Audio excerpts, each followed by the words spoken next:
केंद्र सरकार के कुछ आदेशों को सोशल मीडिया कंपनी ट्विटर ने कर्नाटक हाईकोर्ट में चुनौती दी है।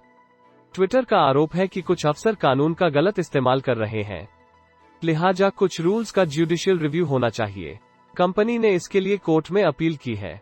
दूसरी तरफ इट मिनिस्टर अश्विनी वैष्णव ने कहा है कि सोशल मीडिया प्लेटफॉर्म्स को अकाउंटेबल बनाया जाएगा। इट मिनिस्ट्री ने कुछ दिन पहले ट्विटर को वार्निंग दी थी। इसमें कहा था कि अगर वो आदेशों का पालन नहीं करती है तो उसके खिलाफ आपराधिक मामला दर्ज किया जा सकता है। वैष्णव बोले, कानून का पालन सभी की जिम्मेदारी। ट्विटर के कोर्ट जाने के मामले में वैष्णव का बयान भी आया। कहा, देश में चाहे कोई भी कंपनी हो, किसी भी सेक्टर से हो, उन्हें भारत के कानून का पालन करना चाहिए। कानून का पालन सभी की जिम्मेदारी है। सोशल मीडिया को कैसे जवाबदेह बनाया जाए, इस पर तेजी से काम चल रहा है। इसके लिए 3 स्तरों पर काम होना चाहिए। पहला सेल्फ रेगुलेशन, दूसरा इंडस्ट्री रेगुलेशन और तीसरा गवर्नमेंट रेगुलेशन। फेक न्यूज फैलाने वालों से सरकार परेशान। केंद्र का मानना है कि सोशल मीडिया के जरिए से कुछ लोग अपना एजेंडा सेट कर रहे हैं और अफवाहें फैला रहे हैं। सरकार ने ट्विटर से कहा था कि वो ऐसे लोगों के खिलाफ एक्शन ले। ट्विटर ने आदेश का नहीं किया पालन। ट्विटर सहित कई सोशल मीडिया कंपनियों ने सरकार के कंटेंट हटाने के अनुरोध पर कार्रवाई नहीं की। आईटी मिनिस्ट्री ने ट्विटर को चेतावनी देते हुए आदेशों का पालन न करने के लिए आपराधिक मामला दर्ज करने की बात कही थी।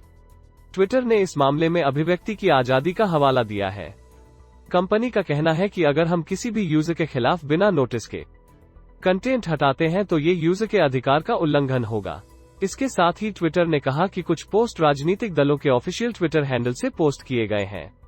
इनको ब्लॉक करना एक तरह से अभिव्यक्ति की आजादी का उल्लंघन है। ट्विटर को सरकार ने सुनाई थी 2 टूक। पिछले साल सोशल मीडिया को लेकर बनाई गई नई गाइडलाइंस पर ट्विटर के रवैये से खफा इट मंत्रालय ने कहा था कि वो दुनिया के सबसे बड़े लोकतंत्र को न सिखाए कि हमें क्या करना है। ट्विटर मुद्दा भटकाने के बजाय नियमों का पालन करे। इट मंत्रालय ने कहा था कि ट्विटर का जवाब दुनिया के सबसे बड़े लोकतांत्रिक देश पर जबरन अपनी शर्तें थोपने जैसा है। ट्विटर ने अपने बयान में उन गाइडलाइंस का पालन करने से मना किया था जो भारत सरकार ने आपराधिक गतिविधियां रोकने के लिए तैयार की थी। ट्विटर के पास है बड़ा यूजर बेस। ट्विटर 11 मार्च 2006 को लॉन्च हुआ था। इसके बाद से इसकी लोकप्रियता लगातार बढ़ रही है। 2019 के बाद ट्विटर के यूजर बेस में एक बड़ा उछाल देखने को मिला था। 2020 तक ट्विटर के 18.6 करोड़ डेली एक्टिव यूजर्स थे, जो 2021 की पहली तिमाही तक 19.2 करोड़ पार कर गए हैं। अगर मंथली एक्टिव यूजर्स की बात करें तो ये आंकड़ा 35 करोड़ पार है। भारत में ट्विटर के करीब 1.75 करोड़ डेली यूजर्स हैं।